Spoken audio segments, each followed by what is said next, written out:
하나님께서 우리에게 주시는 말씀은 사무엘하 6장 21절과 22절의 말씀입니다. 사무엘하 6장 21절과 22절의 말씀, 구약성경 472쪽에 있습니다. 사무엘하 6장 21절과 22절의 말씀, 두 절 말씀 한 목소리로 봉독하겠습니다. 다윗이 미갈에게 이르되 이는 여호와 앞에서 한 것이니라. 그가 내 아버지와 그의 온 집을 버리시고 나를 택하사 나를 여호와의 백성 이스라엘의 주권자로 삼으셨으니 내가 여호와 앞에서 뛰놀리라. 내가 이보다 더 낮아져서 스스로 천하게 보일지라도 네가 말한 바 계집종에게는 내가 높임을 받으리라 한지라. 아멘.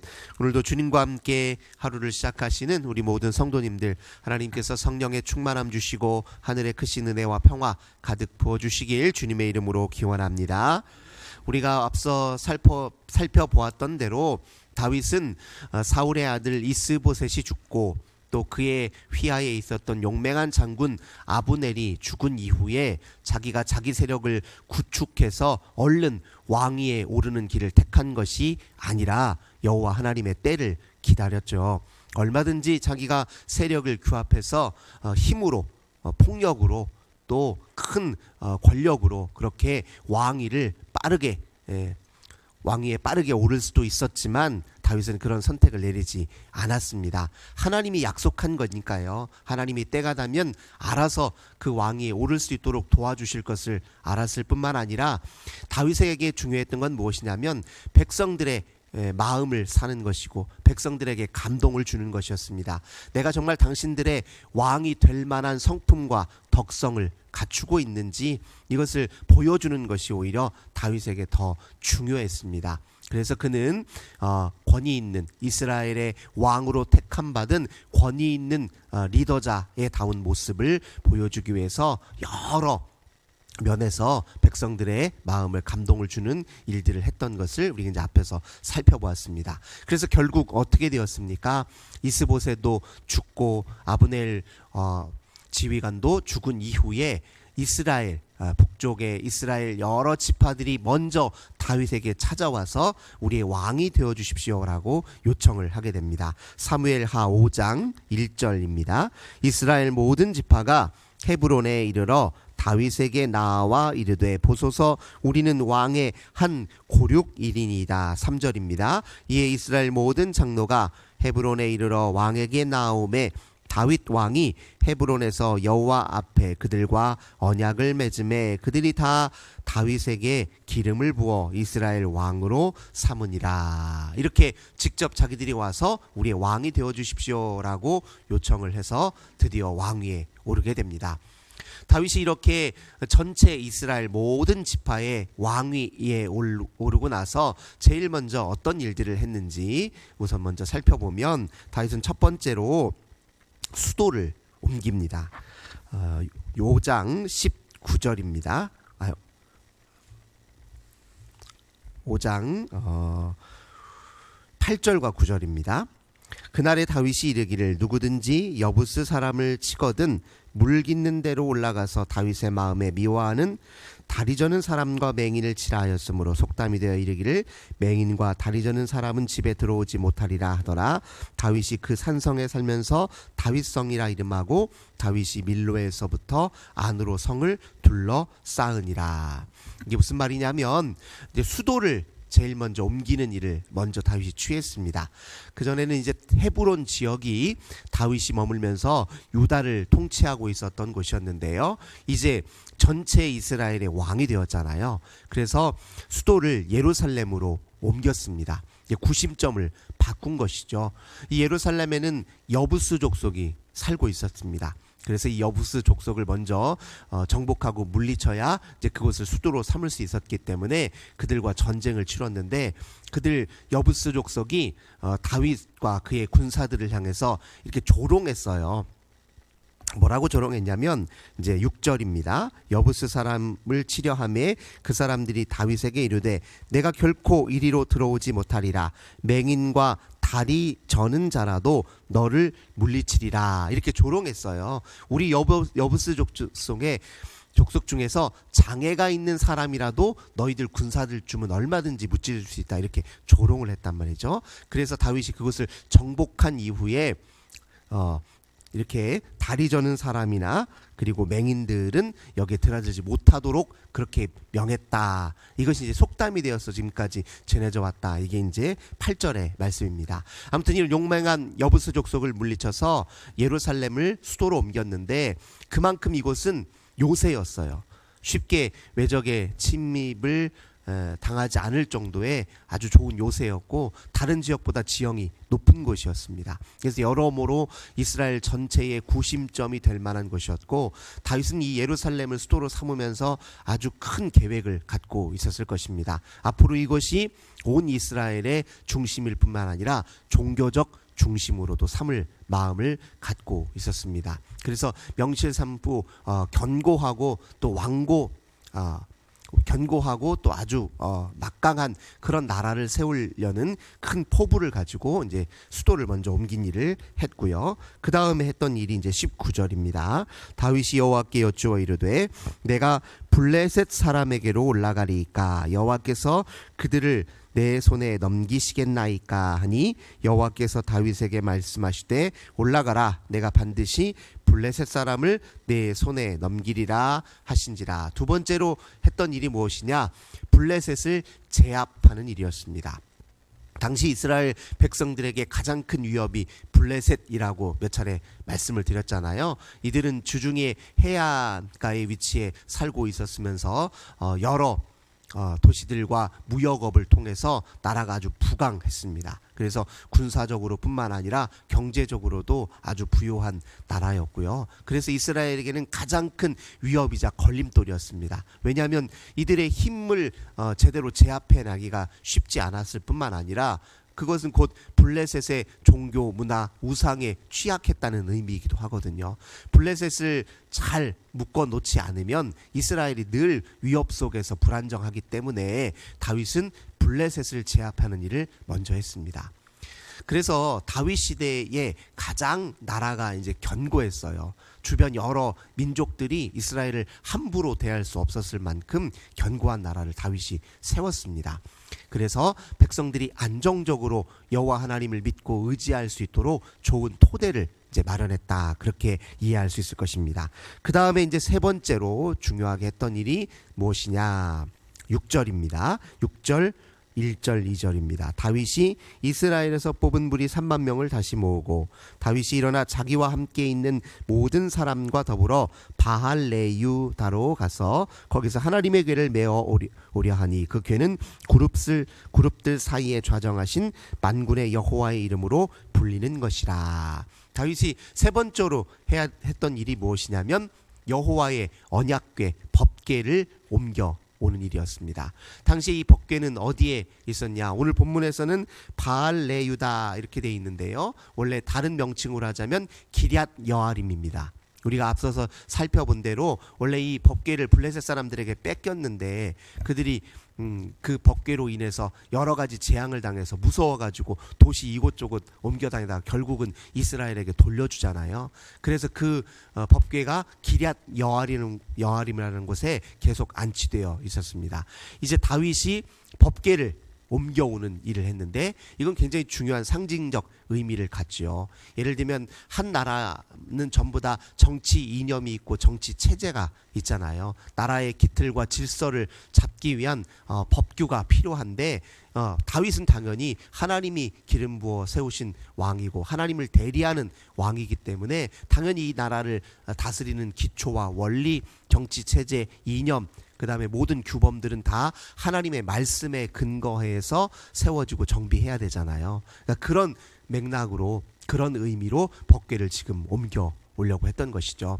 그래서 명실상부 이스라엘은 하나님이 참으로 왕이신 나라, 하나님의 뜻과 법도와 진리의 말씀을 따라 함께 사는 백성들의 나라다. 이것을 이제 보여주고 싶은 마음에 법궤를 옮겨오신 것이죠. 그러니까 처음에 다윗이 했던 일들은 기틀을 잡는 거예요. 나라다운 꼴을 갖추기 위해서 가장 중요한 요소들을 이제 갖추었던 것이죠. 근데 이제 옮겨오는 과정에서 다윗이 이제 경험한 것이 한 가지가 있습니다. 이제 법궤를 옮겨오는 과정에서 어떤 일이 있었느냐? 이 법궤를 수레에다가 싣고 왔어요. 근데 본래 이 법궤를 옮길 때는 레위인들이 어깨에다 짊어지고 오게 되어 있습니다. 민수기 말씀을 보면. 그런데 이제 수레에다가 끌고 옵니다. 이건 마치 이제 블레셋 사람들이 법궤를 이스라엘 백성들에게 넘겨줄 때 수레에다가 놓고서 앞에 이제 송아지가 갓 낳은 송아지가 갓 태어난 송아지가 끌고 오게 했던 그 장면을 연상시킵니다. 그러니까 사실은 법도에 맞지 않는 방식이긴 했어요. 근데 중간에 무슨 일이 일어났냐? 6절 사무엘하 6장 6절 7절 보니까 가다가 흔들림이 있어요. 수레가 흔들리고 막 돌에 걸려서 흔들리고 넘으니까 법궤가 떨어질 것 같으니까 6절에 보니까 웃사라고 하는 사람이 손을 들어서 하나님의 궤를 딱 붙잡아 맸습니다. 웃사 입장에서는 법궤가 지금 흔들려서 떨어지게 생겼으니 그걸 댔거든요. 그런데 7절에 보니까 여호와 하나님이 웃사가 잘못함으로 말미암아 진노하사 그를 그곳에서 치시니 그가 거기 하나님의 궤 곁에서 죽으니라. 엄청나게 큰 사건이 하나 벌어진 것이죠. 이걸 보고 이제 다윗이 충격을 사실은 먹었습니다. 이건 하나님이 사실 다윗에게 주는 경고였어요. 왜냐하면 그걸 옮겨오는 과정에서부터 이제 법도에 따른 방식으로 옮겨오지 않았잖아요. 다윗이 이 장면을 목도하면서 무슨 생각이 들었을까요? 하나님 말씀을 지키고 따르는 일은 엄중한 일이구나. 이것은 그냥 지켜도 그만 안 지켜도 그만 하는 이런 자세로는 절대로 그 말씀을 따를 수 없구나. 그 말씀을 제대로 이행하지 않고 거슬렀을 때 어떤 파국을 맞을지 모르는구나 라고 하는 이런 마음의 큰 경각심을 지금 갖게 되었다는 것이죠. 동시에 이제 두려웠어요. 그래서 다윗이 어떻게 조치를 내리냐면 옮겨오다가 갑자기 덜컥 겁이 나니까 9절 10절입니다. 다윗이 그날에 여호와를 두려워하여 이르되 여호와의 궤가 어찌 내게로 오리요 하고 다윗이 여호와의 궤를 옮겨 다윗성 자기에게로 메어가기를 즐겨하지 아니하고 가드 사람 오벳에돔의 집으로 메어 간지라. 그러니까 덜컥 겁이 나서 한편으로는 경각심도 들었지만 이거 함부로 내가 처리할 수 있는 것이 아니구나 라고 생각하고 오벳에돔에 잠시 두었습니다. 네, 그 사이에 누구만 복을 받았느냐? 11절 보니까 오벳에돔의 집에 법궤가 안치되어 있는 동안 석 달이었는데 여호와께서 오벳에돔과 그의 온 집에 복을 주셨다 이렇게 말하고 있습니다. 이 소식을 다윗이 들어요. 그 이야기를 들으면서 다윗이 다른 한편으로 이런 생각이 들었습니다.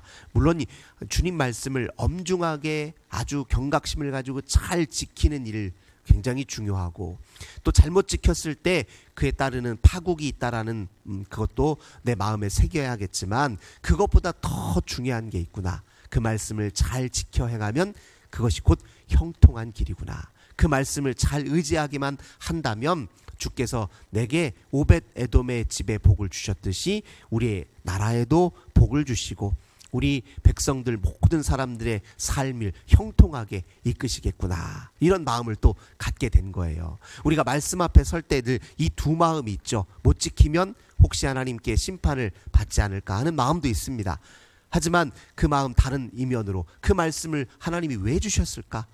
우리를 혼내시려고? 그건 아니잖아요. 우리를 심판하시려고? 우리가 잘하나 못하나 감시하고 있다가 하나님이 우리를 벌 주시려고 말씀 주신 건 아니잖아요. 그게 근본 의도는 아닙니다. 오히려 진짜 하나님이 말씀 주신 목적이 무엇입니까? 네가 복되게 잘 사는 길이 여기에 있다. 이걸 일러주시는 거잖아요. 너희가 참으로 온전한 삶을 살고 너희가 마땅히 지향해야 될 삶이 무엇인지를 우리에게 일깨워 주시려고 말씀을 주신 거잖아요. 그리고 우리를 하나님의 성품을 닮아서 더 성장하게 하고 하나님과 더 깊이 교제하게 하시려고 말씀을 주신 거잖아요. 그러니까 말씀의 본래 목적은 우리가 잘되게 하시려고 준 거거든요. 그러니까 그 본래 목적에 따라서 말씀을 지키는 것이 훨씬 더 겁나서 두려워서 심판받을까 벌을 받을까 무서워서 그 말씀 앞에 서는 것보다 훨씬 이롭습니다. 좋아서 잘 지켜야 되는 생각을 가져야 되죠. 그래서 다윗이 마음을 고쳐먹어요. 이게 겁먹고 두려워할 만한 일이 아니구나. 복된 길이 이 앞에 있는데, 잘되는 길이 이 앞에 있는데, 형통할 길이 이 앞에 있는데 뭐 주저할 일이 있으랴. 이 말씀 앞에 더 기쁨으로 다가서야지 하고 이제 다시 용기를 내어서 그 법궤를 메고 다시 돌아오는 과정이 있습니다. 이때는 이제 법도에 맞게 잘 준비해서 옮겨왔을 것입니다. 그러니까 이제 법궤가 본래 이제 원하던 자리로 가까이 다가오니까 다윗이 얼마나 기쁘고 감사한 마음이 들었겠어요. 그래서 어떻게 행동합니까? 20절 말씀 보니까 다윗이 자기의 가족에게 축복하러 돌아오매 사울의 딸 미갈이 나와서 다윗을 맞으며 이르되 이스라엘 왕이 오늘 어떻게 영화로우신지 방탕한 자가 염치 없이 자기의 몸을 드러내는 것처럼 오늘 그의 신복의 계집종의 눈앞에서 몸을 드러내셨도다 하니. 무슨 말입니까? 그냥 옷이 벗겨질 정도로, 옷이 흘러내릴 정도로 좋아서 덩실덩실 춤을 추면서 이 법궤를 맞이하는 그 모습을 이제 보여주고 있습니다. 근데 사울의 딸 미갈, 다윗의 아내였죠. 이를 보고서 왕이 체면도 없이 채통 없이 저렇게 한다라고 이제 핀잔을 주는 내용이 지금 방금 읽었던 내용입니다. 다윗이 지금 하나님 앞에 춤추는 모습을 보여준 겁니다. 근데 이 모습이 갖고 있는 이제 상징적인 의미가 있지요. 우리가 좋은 일이 있어서 마음에 아주 기쁨과 감격이 넘쳐 흐르면 어깨춤이 절로 생기잖아요. 춤이 절로 일어나거든요. 이 춤이라고 하는 것은요, 몸과 마음이 하나가 된 상태를 상징하고 있는 것입니다. 마음속에 내가 하나님의 말씀을 품어서 그 말씀에 감격하고 그 말씀에 사로잡히면 절로 그 말씀을 사라지게 되어 있거든요. 춤은 마음과 몸이 하나가 되어서 말씀을 절로 이행하게 되는 그 모습을 상징하고 있는 것이라고 할 수 있습니다. 앞으로도 하나님의 영에 취해 말씀에 취해서 그 절로 내가 말씀을 살아내고 그 말씀 속에서 다시 한번 하나님께 감사하고 영광을 올려드리는 그런 삶을 쭉 다윗이 살아야 되겠다 하는 마음을 지금 이 춤으로 표현하고 있잖아요. 근데 그것을 보고 이제 미갈은 그걸 모르니까 이제 핀잔을 주었던 것이죠. 그래서 오늘 이제 본문의 말씀을 통해서 다시 한번 이야기하는 것이 무엇이냐? 내가 채통이고 뭐고 체면이고 뭐고 그게 중요합니까? 나를 왕으로 삼으신 이가 여호와 하나님이시고 그가 나와 함께 계시고 그가 우리 나라를 지키시고 그가 우리를 인도하실진데 이 기쁘고 감격스러운 일 앞에 내가 무엇인들 주저할 수 있겠습니까? 당신 나를 이렇게 오히려 천대히 여겼는데 그래봐야 당신은 내 종에 불과한 것 아닙니까? 라고 지금 미갈에게 이야기하는 것이죠. 다윗이 보여줬던 이 마음, 이 모습 그대로를 유지하며 사는 것이 인간이 복되게 잘 사는 길이라는 거예요. 우리도 이 다윗의 춤의 영성으로 살 필요가 있습니다. 말씀이 절로 지켜질 때까지 그 말씀에 주의를 기울이고 또 기도하며 잘 준비하고 또 실수해도 또 한 번 그 앞에 나 자신을 다시 세우고 하는 이 모든 일을 반복하는 과정 속에서 우리가 성령에 완전히 붙들려 절로 사라지는 일이 필요하다는 것입니다. 예를 들면요, 비행기가 이제 처음 이륙을 할 때요, 가장 많은 동력을 필요로 하잖아요. 뜰 때가 제일 기름을 많이 씁니다. 그리고요, 높이 나는 철새들도 보면 처음에 높은 하늘까지 오르기까지 가장 많은 힘을 써요. 근데 일단 가장 높이 오르기 시작하면 그때부터는 무엇을 따라서 이동합니까? 바람을 타고 이동하거든요. 새가 그냥 움직이는 게 아니라요, 멀리 날아가는 새일수록요, 바람에 기류의 힘을 이용해서 움직입니다. 그러니까 절로 날게 되는 거예요. 그래서 먼 거리를 그렇게 큰 에너지를 쓰지 않고도 날아갈 수 있는 거거든요. 우리도 처음에는 하나님과의 신앙생활 속에서는요, 훈련이 필요합니다. 안 되면 또 한 번 시도해보고 실패하면 다시 해보고 그리고 말씀이 어렵지만 또 씨름해보고 어렵지만 넘어지면서 또다시 해보고 그 모든 과정에 마음을 다하고 정성을 다하는데 어느 순간에 이제 그 말씀에 감격에 거기에 붙들려서 그 말씀에 붙들려서 절로 사라지는 단계가 일어난다는 거예요. 내가 절로 내 마음속에 역동하시는 하나님의 그 인도하심을 내가 절로 깨닫고 거기에 감격하여서 절로 사라지는 일이 곧 일어날 것이라는 겁니다. 우리가 그런 영성을 가지고 살도록 끊임없이 지향하고 훈련해야 된다 하는 것을 오늘 다윗의 춤이 우리에게 보여주고 있습니다. 오늘 이 다윗의 춤추는 영성을 우리 모두 함께 갖추고 누리고 또 성숙해 가기를 주님의 이름으로 간절히 기원합니다.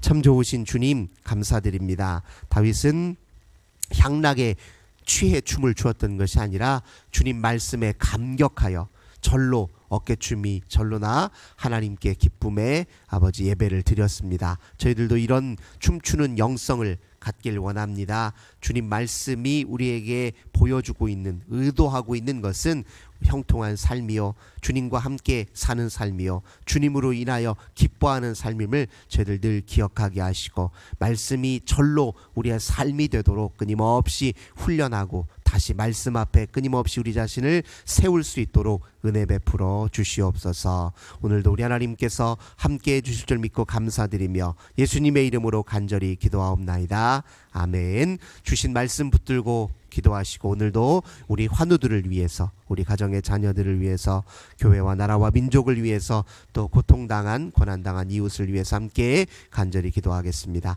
참 좋으신 주님 감사합니다. 오늘도 주님과 함께 하루를 시작합니다. 기도로 시작합니다. 주여